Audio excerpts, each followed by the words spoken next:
Welcome to Bogside Chats. We're talking everything DFK and keeping it casual. We're the first non-whale podcast. No Gen Zeros, no stable of 100 heroes. My name's C9N. Join with me today is the Bogside crew. Boys, how we doing? Doing well, doing well. How the hell am I going to match that energy? C9, good to be back. France, how you doing, bud? I'm doing great. That was the most energetic intro we've had. Jewel price must be way up. That's awesome. Speaking of, Franz, what do we have on the agenda for today? Yeah, so we are not joined by Matty Pesk today, our fearless host.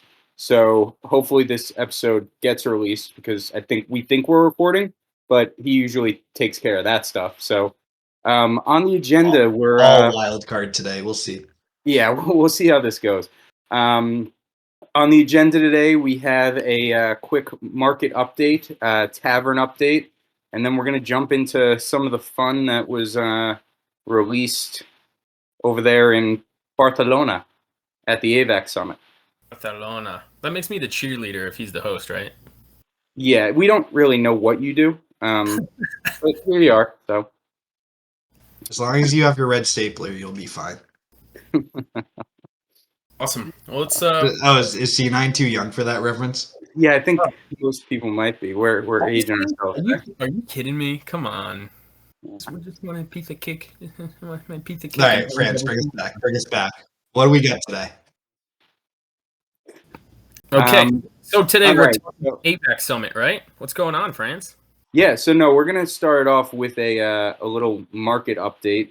So, Guy, do you have the Jewel price handy? The chart you could pull up there? Oh, it's so beautiful. I love it. This is the Jewel one. I want to go to the Jewel US dollar, which gets really exciting. Also, turn on the candles with the line chart. That's easy. It defaults to that. All right. Green candles. So there we go. Just under $7 right now per Jewel. Love it. And did anything happen yesterday? It seems like a pretty uneventful day as far as Jewel price action goes. A lot of green. It's awesome. Hopefully it continues. Throwing it over to the Tavern update. Not as much green there. A lot of red as far as hero prices are going. I picked out a few, floor prices for different types of heroes that I think are interesting. Just going to run through them quick. The floor itself is at 30 jewels. Not too fun. The 10 of 10 floor, 10 of 10 Gen 1 is at 63. The lowest 10 of 10 recessive primary at the time of recording is 90 jewel. It's a Knight Gardener with Knight recessive, and I know that much about it because I own it. If anyone wants to go take that off my hands. Marketing 101. The rare floor is at 42, which is amazing to me. There are so many of them in the 40s there. A few of them had advanced abilities. There's definitely some deals there. The legendary floor is at 99, but there are only 4 heroes that are under 125. So, it's the floor is lower, but I think it's a few people sweating it out, trying to get that jewel quickly before Crystavale. Mythic is 299. The advanced floor is 33 jewels for an advanced hero, for a Dark Knight, Paladin, Summoner, or a Ninja. The 5 of 5 advanced floor is 97 jewels, under 100 for a 5 of 5. You think back to a month ago, a few weeks ago, that's unheard of, right? They're just trying to steal my Crystavale liquidity from me is what it is. And it's a DFK conspiracy against C9N. That's what it is. I think that's consensus. Consensus is that conspiracy against you. Sage floor 75, Goon floor 84. And then, in case we have any whales listening, the Dread Knight floor is 1650 and the Gen 0 floor is 3000. But wait, 75 jewel for a Sage? Yeah, it's wild. It's a Gardener too, I believe. What is happening? It's a Gardener? Oh, someone's been staring at the Tavern all day today. Yeah, well, you go through and start writing these numbers down, and you want to buy every single thing. Pretty much everything you come across. Yeah, that's how I got that knight that I'm now trying to flip, and it's not A Dragoon Paladin with C9, check this, blue luck Ooh. for 90 Like your jewel. luck. Ooh. Yeah. So just to wrap this into kind of a point, we should probably have a point here. We're not just spitting numbers off in nonsense. Yeah, that's our podcast. No, I mean these are absurdly low numbers, right? I think we all kind of know why it's happening. It's everyone playing DFK seems to have the same playbook right now, and it's stack that jewel for Crystavale next week. But I mean, Guy, when you look at this floor, I mean, is that the right playbook for everybody? So the question is, are people actually going to play the game? I am. If the answer to that is yes, if we do actually have a game, and this just is an elaborate Dex rug pull, if there's a game to be had, right? Not to throw craziness out there, but if there's a game to be had, there's a lot of profit to be made in the hero market right now. So zig when other people zag, or vice versa. Okay. A wise man once said, "Be bullish when others are bearish, and be bearish when others are bullish." Yeah. Yeah. And right now, the general market is very, very bearish on the hero market. Yeah. And I mean, as far as why that is, we all know what's coming, right? We know there's going to be utility coming for the heroes. It's the lifeblood of the game. The garden missions aren't going to last forever. It's not going to survive on just those APRs. So the utility for the heroes is going to increase, but it's been stagnant for a little while. You get a little tired of clicking those buttons just to send people out fishing. What's interesting too is the Jewel 1 ratio has been going up too. So people are going just ham into X Jewel right now. Mm-hmm. Everyone's getting ready for Crystavale. And it makes sense. I mean, we're gonna be back to Epoch 1 in Crystavale. And there's gonna be some great emissions in these brand new Crystavale gardens. But if everyone and their mother goes into those gardens, the APR is not gonna be crazy. It's gonna be good. It's gonna be healthy, but it's not gonna be. I think everyone's trying to recreate what happened in the Sarandale Gardens when DFK was a no-namer that came out of left field. Yeah. And I'm still expecting healthy emissions or healthy APRs, I guess I should say, in Crystavale. But past few days, it's just starting to feel like maybe it is going to be a very crowded trade, right? There was a good stat I saw today, and where is it? All right, so over the past week, the amount of X Jewel being staked has risen 20%. So the amount of X Jewel, being held in the bank, 20%. And the jeweler. That's the jeweler, sorry, not the bank. But I mean, yeah, it's wild, and everyone seems to be doing the same thing. And we've all been in crypto for a pretty long time now. I'm sure most of the listeners have too. You tend to usually think about it after the fact, but usually when everyone's doing one thing, you zag. And maybe it's time to, for someone like you who, doesn't have a lot of heroes, are you thinking maybe picking one up, or what's your game plan going into next week? Well, first, I appreciate the docs. Second of all, I think, I'm in a position that I need to zag when people are zigging because I don't have the position size to be able to take advantage of some of the changes that are going on and moving over to Crystavale. So, yes, absolutely. I think picking up, a hero or two is going to be the call. Yeah. Are you waiting a little bit longer? Do you think that these floors are going to keep going down, or are you on your second monitor over there, scoping them out right now? Yeah, no, I've been scoping them out. I've got my current heroes. I've been looking to offload simply so that I can take advantage of these of maybe swapping, one hero for Okay. another. To be honest with you, it's for me it's paralysis by analysis, right? So I'm staring at all these heroes, going, all right, which one am I gonna get? We'll see. I'll definitely pick one or two up.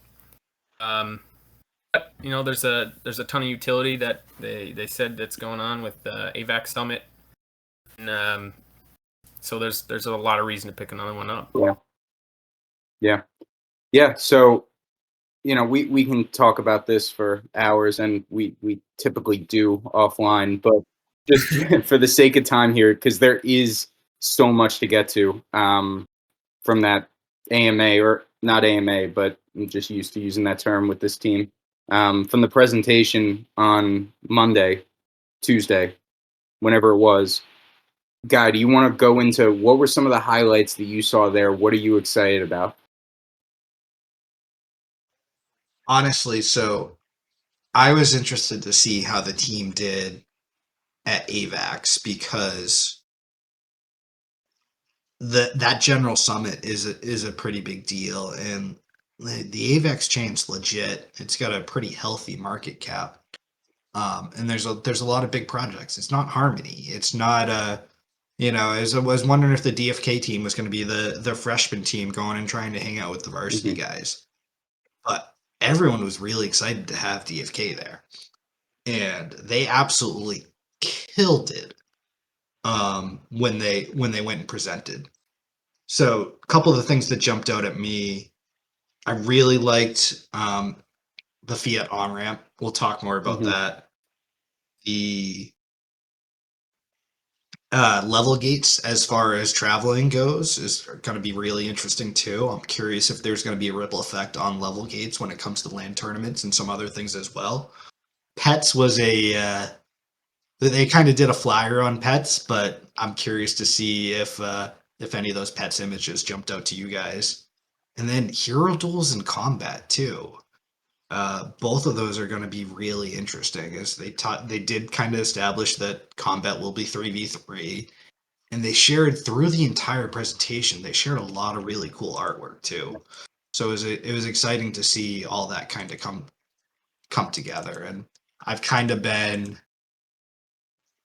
jumping around a little bit, but I was looking for this Twitter thread that Crypto Kaiser sent out that just has all of the slides that were hit during the Avalanche Summit. Like, travel system's going to be really interesting. Hero duels, having a mini game in game, having utility for your heroes, as well as having actual gameplay for your heroes is going to be interesting. Now, is this just pretty artwork and they had someone make something real quick over a couple of days to show something for the summit? And is there anything really behind this from a game mechanics and development perspective? We don't know, but it looks cool as hell. Yeah. As I mentioned, wallet options, Coinbase wallet, what that can do for the growth of the game is huge. Yeah. So just those are the main things that jumped out at me, but anything in particular that really resonated with well, you, so Tim? I just want to sum it up as far as things that excite you. Everything that seems. That's all. honestly, they just went on stage for a half hour and spit nothing but fire. No, it's great. That's really what I joke, but I agree with you. I think the two things that you mentioned, the two first things, the level gates on quests, or on different parts of land, I should say, and the land tournaments. Those are the two sticking points for me. And not to get back into the previous conversation we just had, but we were talking about utility of heroes as the game kind of grows and becomes more of a game. When I saw that there were going to be level gates on different parts of land, and they mentioned that there would be quests for higher rewards in those different areas, that to me is how the hero market recovers, right? The second that gets released and you need a level 5 or a level 6 or a level 10 hero to do these quests and to get these better rewards, I mean, there's your buy pressure.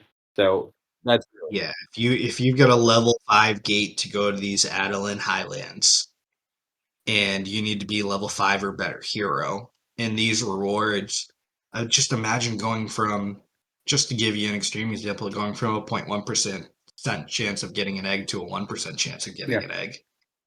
That alone has massive returns to it. Mhm. And they also mentioned there's going to be other inventory items past what we already have. So if you can really shrink down the hero population and what they can do for gathering inventory perspective, the return on those heroes is going to be huge. Yeah, and I And think if you heard yeah, that, go for it. if you heard that chime, that was just me taking my level 5 hero off the market. So I appreciate the insight. There you boys. go. We got you. Yeah. No, but as far as the market goes, as far as the tavern goes, I think maybe the floor kind of stays the same as far as level ones and low levels, but we're going to start to see a gap develop as far as the price of the higher level ones go. The split? Yeah, we'll Talking about the little split? Yeah. What's the split? Oh, no. C9's so excited to C9. talk about his split. No. We can jump into. There's too much with the AVAX Summit. There's too much. We'll save it for another episode. Cliff notes for anyone listening: floor is going to get lower and ceiling's going to get higher. That's all we'll give you for today. Our 100 viewers are like, yeah, no, duh. Speaking of the summit, while I have 0 eggs, I'm so excited about the pets. I mean, C9, if you could have any pet, what would you have? it's a panda. Easy. Look at that. Oh, thing. see, I'd go with the doggo. My, we're all, built from the same cloth apparently, because my immediate reaction was I wanted a panda, but who doesn't want a dog? Yeah. Yeah. Who Great. doesn't want a dog? Like, he's so freaking cool. I love that they're all animals, and then they have that little blue wispy thing in the middle there. Yeah. It's a sprite. It's a spirit. Okay. Is it a transcendent? So pet? it's meant to be more of like a water sprite type thing, I think. So it's probably like, imagine like a water element. There's Okay. probably going to be a water element, an earth element for foraging.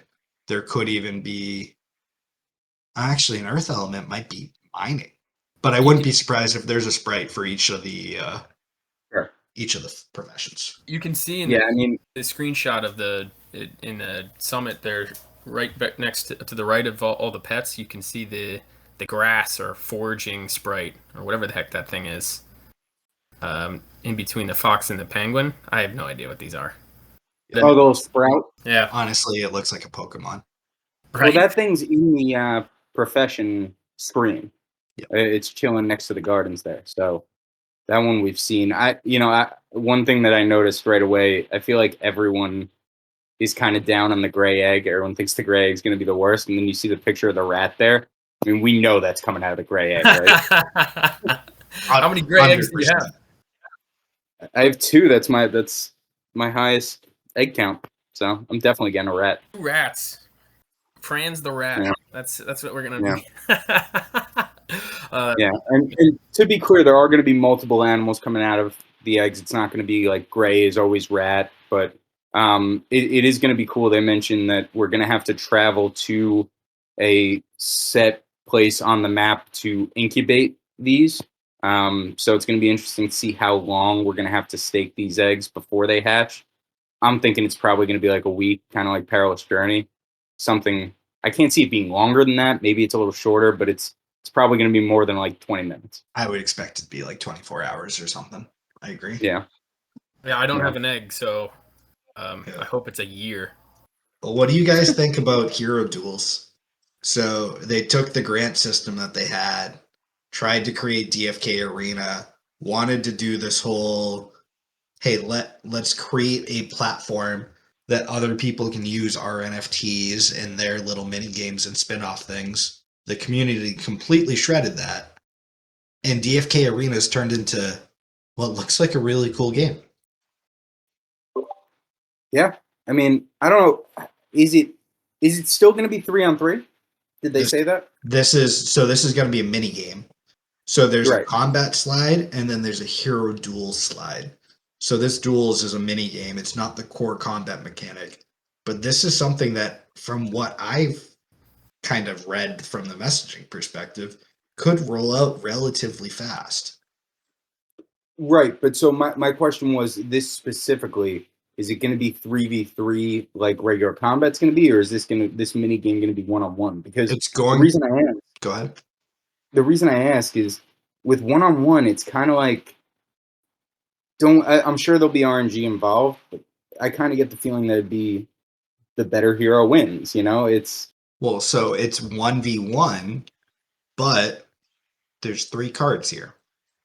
okay. And there's 3 cards here.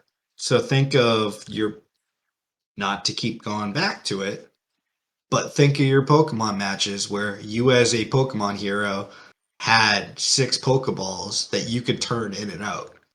And to take it one step further, something that was just kind of thrown in here that no one said 2 words about, the element is ice and the area is forest. Mm, So there's that going to be an element aspect of these battles. All of our heroes have elements on them, and they also have locations on them. So they have backgrounds. So I think the elements and the backgrounds are going to come into play for potential bonuses of where your duel takes place. yeah, I mean, and that's a part of it that has gotten no attention because it's hard for us to pay attention to it because we just have no idea, right? That and the stats unknown as well. I Right. feel like no one's really talking about. It's because it's tough. We got to see, but they're gonna be very complex mechanics at work here, so it's gonna be good. The DFK team held so much back for the summit. I feel like I was Oh, starving for information over the last month. Now, I hate to break it to the viewers, but this podcast is going to be 4 hours because we're going to hit everything. Sound good? no, and Too that's much that's a info to good cover. segue for us to move on to the next topic, so that it's not 4 hours. Land tournaments. We got a little more information there, and they've been rolling out the information on the land tournaments very slowly, and it seems like it's kind of changing as it goes. Guy, what do we have on that? I don't think we have a slide on it, but I don't know where it came from. Was the land tournament in the summit? So it was a little choppy on the YouTube. By the time I got over the AVAX stream, this had already passed. But Yeah. reading the transcript, So um, so maybe it was mentioned. It was mentioned somewhere along the way, but basically the punchline of the land tournaments, which up until this point I don't think was mentioned, was these land tournaments are for a revenue share of the auction of the land, right, and not for the right to buy the land actually. So if you win a tournament, all you're doing is saying, "Hey, I've got ownership of this. Someone else come buy it from me, and I'll get 50% of the sale price, 75% of the sale price, and the other 25% will go to the quest pool or whatever else." But that's new news that up until this point, as far as I know, has never been said. Did they add more utility to the land other than that? but they haven't revealed any. There's going to be a lot of utility that they've mentioned many times that it's going to be very profitable to own land. But yeah, this is a new revelation that winning a land tournament does not win you land. It wins you probably quite a lot of jewel from that auction, but you have to have that capital if you want the land. So what I was thinking with this is there might to develop this land might take quite a bit of capital where yeah it'll be profitable but you have to put a lot in to get it out, where it probably wouldn't be well served in any of our hands, right? We probably wouldn't be able to maximize it. So maybe So that's why they kind of shifted to the auction style where the people buying it are have the capital to do the right thing with it. I Yeah. really think when it comes to land, it's going to be they want guilds to own land, they want organizations to own land, they want this to be a pretty significant investment in the DFK ecosystem as well as crypto as a whole that you'll be able to grow with the game long term. But it's a significant investment, not just A, for the cost of the actual land, but B, to build stuff on top of the land too. So I mean, if you're an individual and you're questing all these items, you could go and sell all these items for 100 jewel, 1,000 jewel, whatever it could be, or you could take this all these lumber and whatever else these other items are and use it to build something on your land, that you're investing back into the potential $100,000 investment you've already made and putting another $10,000, $20,000, $50,000 on top of that through additional items that you have to pay for or quest for. As it, you're gonna get it. You're gonna start a trading post, and you're gonna start building stuff there, and it's literally gonna be like developing land IRL. How do we? The blank slate. Got a bunch of people with a lot of capital to be able to build it into NYC or just. And if you've got that plot of, if you're a mini guy like us that you were lucky enough to say whatever you decided to go ape and you bought that plot of land, if you can't build anything off that plot of land, it's not going to return anything for you because no one's going to come and visit it. Right. And then you're not going to be able to collect taxes or make items or do whatever it is that these plots of land are going to do. You're not going to see that return because you don't have the second level of capital to be able to produce these buildings and the other things that need to happen. Yeah. And if our speculation on all of this is correct, then it would be bad for the ecosystem as a whole if you had a lot of underdeveloped or not at all developed pieces of land. Because we're all going to be traveling around. One building that I'm thinking there's going to be is an inn where you can recharge stamina. Right. So if half the land didn't even build the inn because they don't have the capital to do so, that hurts the whole player base. So in the end, it's a little bit different than what we thought, but I think it's probably for the best as far as the game goes. It makes sense for the ecosystem as a whole. I agree with you. The legit feudal system. It's awesome. Yeah. Well, it is in medieval times here, kind of set. Yeah. So how about just moving on real quick? How about those new heroes? Franz, you asked me what I was excited about, and I didn't even mention I forgot about the hero classes got announced. Yeah. So we got a seer and a berserker. So your seer, I think, is probably going to be like max wisdom character or hero, and maybe a good amount of luck too. Because it's the interesting thing is she's clearly blind, so they're in touch with the elements and things of that nature. Whoa. And then your berserker has this badass two-handed, massive freaking battle axe that he's just ready to go ham on people. Question for the two of you is, you put a seer and a berserker together, what does that make? Well, I'm going to do a little bit of speculating here, but seer and berserker... As opposed to everything else we've done for the last 20 minutes. No, everything else was correct. We were just 100% spot on. Now we're didn't call you, to be clear. Got it. Okay. We're divulging. The seer and berserker, they're both terms in Nordic cultures, right? A seer as in like a priest type person, and a berserker. Yeah, no clue, but yeah, let's go with that. Sure, sounds good. Berserker is like technically someone that would take drugs and then just jump into a battle line with a giant axe and kill people. If we're keeping with the same theme, it's gonna be something Viking related, but it's I don't know. It's gonna be a chieftain. Can it be Viking related if there's no horns here though? Yeah, that's a good point. It looks like it has the fur coat though. Yeah, you did say. I was waiting for you to say Viking, and then you said it, and then you were like, "Well, actually, chieftain or Jarl." I could picture this being a chieftain. Chieftain's a really good one. You've got like some kind of leadership aspect to it. Well, I don't know where leadership factors into stat Team buff. tools. What's that?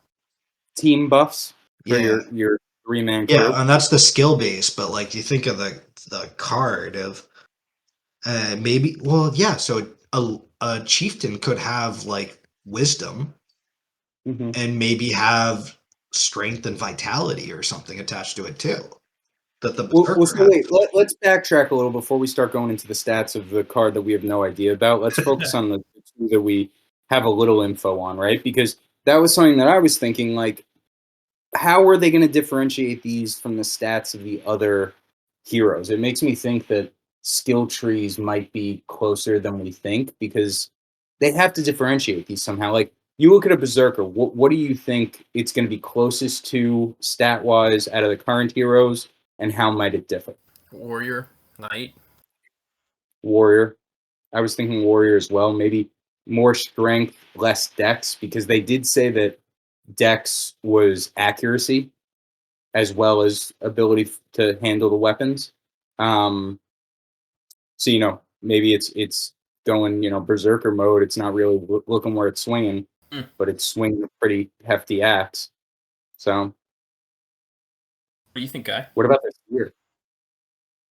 Yeah, I'm trying to figure out how to share this without doxing myself. I end up doxing myself. Life goes on. Yeah, I thought you were trying to get that chart up. Yeah, I really think a berserker is going to be very, very similar to a warrior, like the two of you said.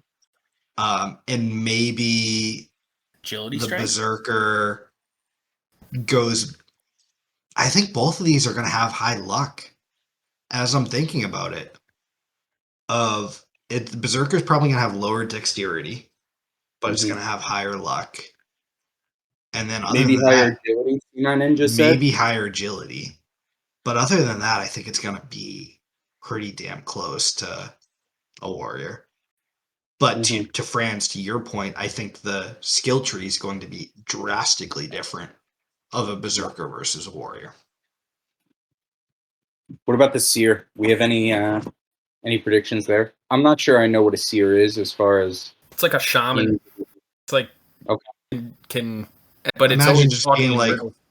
yeah, one in touch with like that invisible but all like blind but all seeing person. Yeah, like Okay. Like they can't physically see, but they've got such an awareness of everything else around them. wisdom. Yeah. But like, I how do you feel like, go? How do you go higher than an 80 wisdom for a priest? well, that's the thing, right? With the casters, there are less stats to play with if we're talking just stat based. The wisdom and the intelligence are what they all kind of thrive at. So it's hard to differentiate a new class using just that. Yeah, Again, once the skill trees come out, different story. and But tied to that too, I think it's going to be max wisdom, and then maybe we see 60 or 55 intelligence, and we see a 50 or 55 luck. well, I luck think is the stat that we don't have a lot of, right? right. It's the thief, the ninja, and that's it, Yeah, right? if we go to luck, Check that out. Doesn't a pirate have all right luck? thief, Not bad. pirate, sage, ninja, dread knight. But yeah, Okay. everyone's yellow. I don't Yeah, but think Judge the sage, the seer, or the berserker will be higher than 65. I think luck is intentionally a stat that no one's great at because it's luck. Unless our next expansion, we're going to have a bard class, and the bard is going to suck at everything except it's going to have 80 luck. I can't wait for that class. I will buy a Gen Zero Bard when that comes out. You've heard it here. We will change the name of the podcast for the Bards. I am all about the Bard business. Well, I mean, we're all gonna win the Gen Zero raffle for Crystavale, so That's we're true. gonna have to change that beginning anyway. So Yeah. Change it when we get there. But yeah, every confidence. I've got a raffle ticket, by the way. Ooh. there you go. Yeah, I'm in That's the the running. So you're saying there's a chance.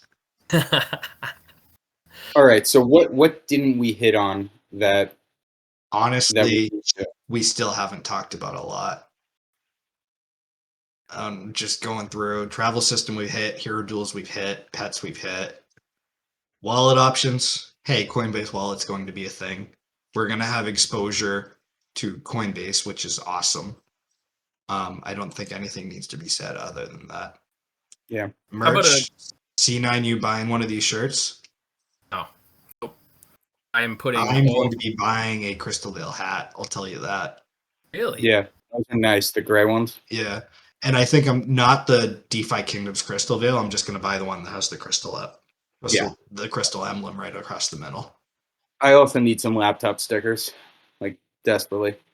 DFK chain opportunities. Franz, do you know anything about these names? Yeah, I mean DPX I know a little bit about. Benji I haven't really heard of too much. I've definitely heard the name being thrown around, but you know, I think it's cool, right, that they are expanding the DEX functionalities, the DeFi functionalities, I should say, with lending and with options trading. These are things that a lot of other platforms do, and the more traffic that we can, the more volume that we can get into DFK chain with those, great. I mean, this seems like it's going to be a one-stop shop for everything DeFi. You're not really going to have to go onto other chains. It's cool. We'll have to see what more information comes out on it. Honestly, all of these things are really cool.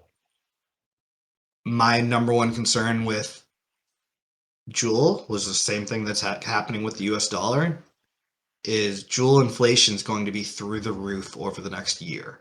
The total supply of Joule is going to 4x over the next year as more stuff becomes unlocked and available in the ecosystem. The fact Joule will now be used for gas, and with these gas transactions, 50% of the gas transactions are going to go to a burn mechanic.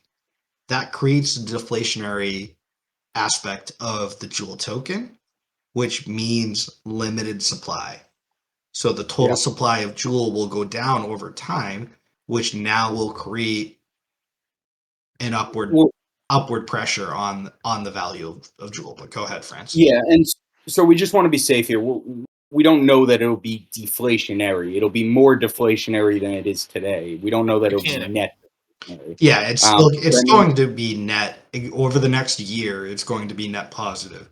More Joule things will be joining circulation than will be burned. But the fact we've got a long-term burn mechanic is very healthy for the long-term price value of Joule. And that's the narrative that has been playing out with ETH. With EIP 1559. I think I got that number right.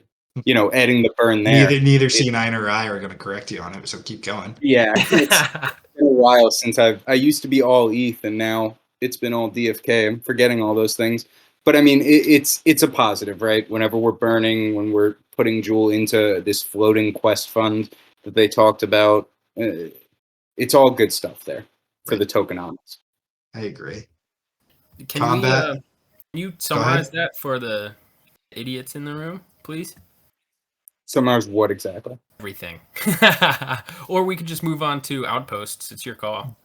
Burn good.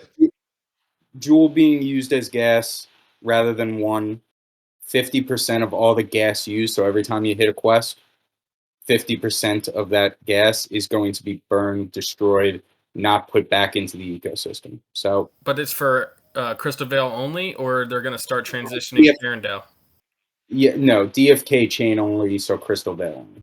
Okay, cool. So I don't have to change my processes. Yeah. Great. Okay. Combat system looks like PvE is a thing, and they have bad guys created. Is that a goblin? Got little goblins in. Well, let's not say bad guys. We don't know their story. We have to hear both sides. But enemies for our heroes. Sorry for our Factorio fans, who is really the bad guy in Factorio, to be determined. Leaderboards. Yeah, it was meant to go right over your head, and I'm just going to keep going. Fair enough. Leaderboards, though. Yeah, these are cool. This is going to be fun. The thing that Dreamer said during the actual live broadcast, I thought was super interesting.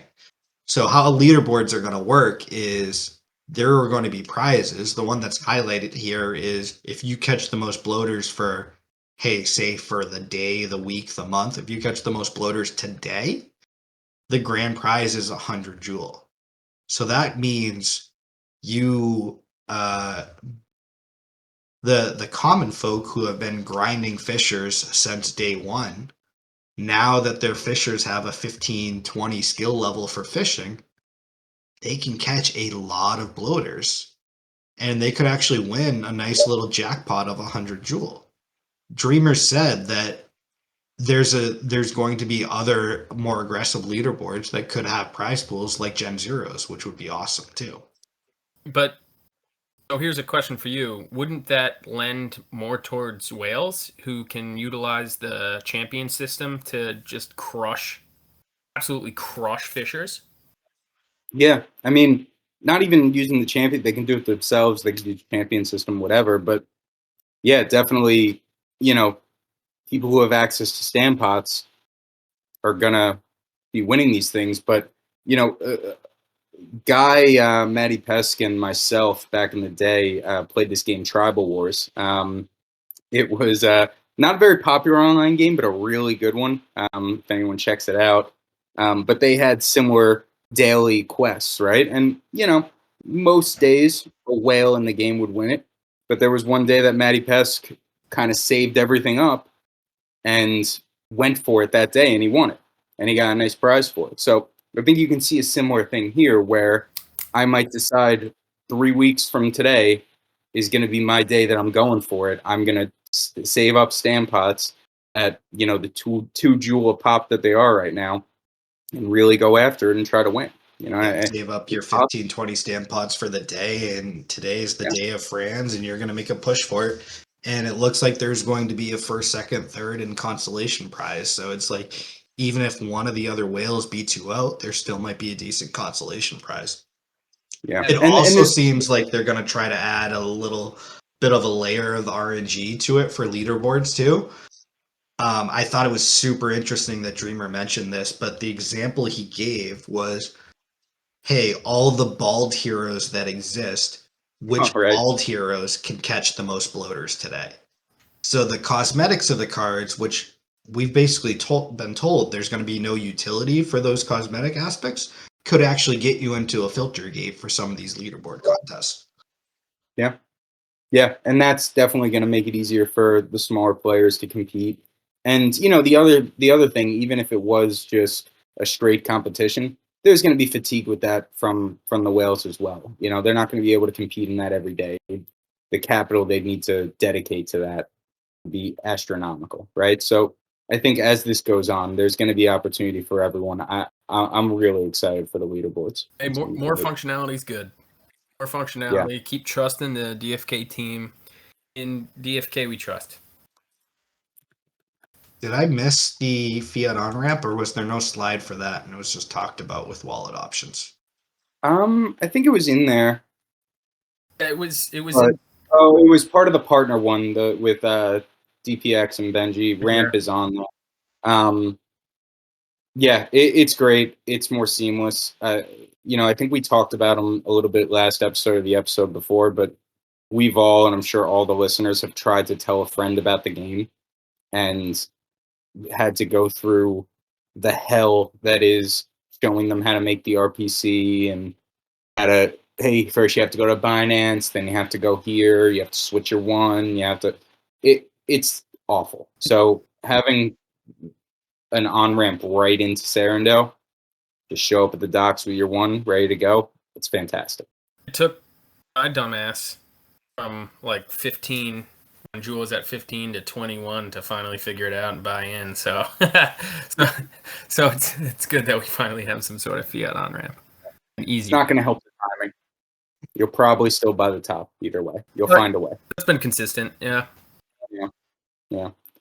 But yeah, I mean, I don't know. Do we want to go around some closing thoughts? I think we hit on a lot here. We want to keep this manageable so that people don't get too tired of listening to us yak about it. Closing thoughts? Yeah, at least they don't know how I spell my first name. It's all good. Yeah, that would give it away. Yeah.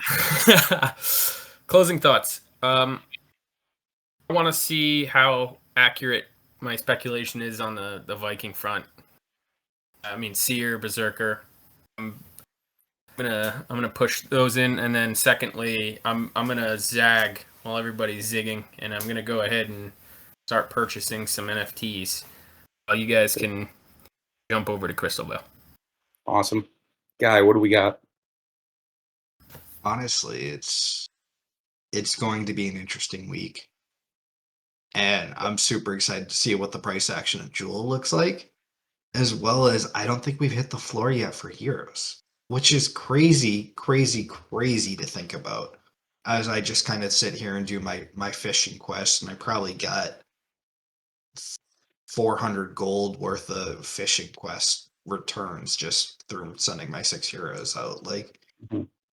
I know heroes get a bad rap, but they do have utility today, and it's a small portion of what the long-term utility is. So Yeah. hashtag buy my heroes, but I'm still bullish of the long run of heroes.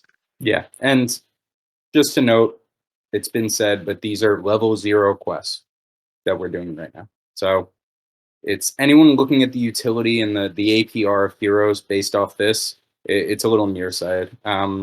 My closing thought before we wrap here, before I toss it over to C9N for our closing, is that I have already put in PTO for next Wednesday. So I will be ready to go for Crystavale. This has been an episode of Bogside Chats. We're talking everything DFK. We're keeping it casual. Still, at least as of now, the only non-whale podcast.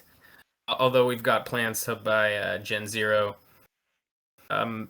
Leave a like, share, subscribe, and also leave a comment. What do you like? What do you hate? Let us know. Let us form this podcast up a bit. Again, this has been an episode of Bogside Chats. Peace. Thanks, guys. See ya.